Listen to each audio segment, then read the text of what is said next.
இன்னைய கார்டன் வேலை. இந்த செடி ஒன்று, அப்புறம் வல்லாரையை சின்னதாக ஒரு தொட்டியில் வச்சுருக்கேன்.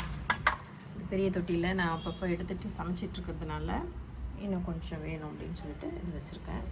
இந்த செடி வந்து ரொம்ப நல்லாயிருக்கும். அந்த ஃப்ளவர் வந்து ஆரஞ்சு கலரில் இருக்கும். அதை நான் காட்டுறேன் பாருங்கள். இந்த லீஃபு பூ ரொம்ப அழகாக இருக்கும் பார்க்குறதுக்கு. ஆலவல்லி கிழங்கு காரக்குழம்பு. இது வந்து சின்ன வெங்காயம், பூண்டு, தக்காளி, வடகம் போட்டு நல்லா வதக்கிட்டு, நல்லெண்ணெயில் வதக்கிட்டு, கருவேப்பிலை, கொத்தமல்லி எல்லாமே போட்டுக்கணும். ஆலவல்லி கிழங்கு வேக வச்சு எடுத்து போடலாம். கொஞ்சம் முத்தினதாக இருந்தால் வேக வச்சு போடுங்க. எவ்வளோ பிஞ்சாக இருந்ததுன்னா சின்னதாக கட் பண்ணி போட்டாலே வெந்துடும்.